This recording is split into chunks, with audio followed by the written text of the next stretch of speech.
మాజీ ముఖ్యమంత్రి జగన్మోహన్ రెడ్డి ఓడిపోయిన ఫ్రస్ట్రేషన్లో మాట్లాడుతున్న మాటలకు ఆస్కార్ అవార్డు ఇవ్వాలని, అటువంటి నటుడు ప్రపంచంలో లేడని తెలుగు యువత నాయకులు రవినాయుడు, కంకణాల రజనీకాంత్ తదితరులు విమర్శలు చేశారు. తిరుపతి ప్రెస్ క్లబ్లో శనివారం మీడియా సమావేశంలో వీరు మాట్లాడుతూ, జగన్ తమ కూటమి ప్రభుత్వంపై తమ నాయకుడు చంద్రబాబును శిశుపాలుడని అనడం పట్ల ఆగ్రహం వ్యక్తం చేశారు. 100 మంది శిశుపాలుడు కలిస్తే ఒక జగన్ అంటూ మండిపడ్డారు. ఓడిన దానిని జీర్ణించుకోలేని జగన్ ప్రజలు ఓట్లతో చీకొట్టినా మీడియా ముందు ఆస్కార్ నటనను ప్రదర్శించడం పట్ల ఎద్దేవా చేశారు. మాజీ మంత్రి రోజా ఆడుదాం ఆంధ్రాలో తిన్న సొమ్మును కక్కిస్తామని హెచ్చరించారు. అదేవిధంగా శిశుపాలుడు అన్నాం. జగన్మోహన్ రెడ్డి, నువ్వయ్యా నిజమైన శిశుపాలుడివి, నీ పాపాలు పండే నిన్ను చిత్తుగా ఓడించారు. నీ పాపాలు శిశుపాలుడు 100 శిశుపాలుడితో నువ్వు సమానం. అన్ని పాపాలు చేశావు.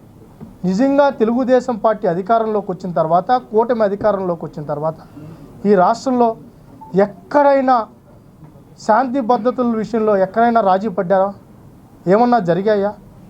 ఏమీ జరగకముందే ఏదో జరిగిపోయినట్టు కేవలం నీ కార్యకర్తలను రెచ్చగొట్టి ఆ కార్యకర్తలు రోడ్డు మీదకి వస్తే మళ్ళీ ఘర్షణలు జరిగితే ఈ రాష్ట్రంలో శాంతి భద్రతలను క్షీణించే విధంగా నీ మాటలు ఉన్నాయి. ఈ రాష్ట్రం బాగుపడాలని నీకు లేదు. గతంలో నువ్వు పరిపాలించినప్పుడు లేదు, నిన్ను ఓడించిన తర్వాత కూడా నీ వారం రోజుల్లో కూడా నీ బుద్ధి మారలేదు. మళ్ళీ రెచ్చగొడుతున్నాడు, మళ్ళీ నేను జనాల్లోకి వస్తానంటున్నాడు. ఏం మొహం పెట్టుకొని వస్తావు జగన్మోహన్ రెడ్డి? అసలు నీకు ఇంకా నువ్వు మీడియా ముందుకు వస్తున్నావు, జనాల ముందుకు వస్తానంటున్నావు. అసలు సిగ్గు శరం ఉందా అని అడుగుతున్నావు. నిన్ను చీకొట్టారు ఈ రాష్ట్ర ప్రజలు. నువ్వు వద్దనుకున్నారు. నీ పరిపాలన ఒక నీచమైన పాలనగా నిన్ను ఓడగొట్టారు.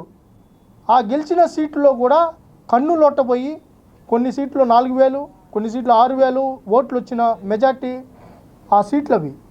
నువ్వు కూడా మళ్ళీ నేను వస్తా, నాకు ఇంకా పాదయాత్ర చేసే వయసు ఉందంటే 5 ఏళ్ళు తాడేపల్లి కొంపలో నిద్రపోయి, పరదాలు కట్టుకొని నిద్రపోయి ప్రజలను పట్టించుకోకుండా నీ కార్యకర్తలు, నిజమైన కార్యకర్తల్ని, నీ కోసం ధనాన్ని, మానాన్ని, ప్రాణాన్ని అడ్డుపెట్టిన నీ కార్యకర్తలని నువ్వు వదిలేసి వాళ్ళందరూ కూడా జీవోత్సవాలుగా మారిపోయి కొందరికే నువ్వు పరిమితం అయిపోయి ఇప్పుడు మళ్ళీ జనాల్లోకి వస్తున్నానంటున్నావే.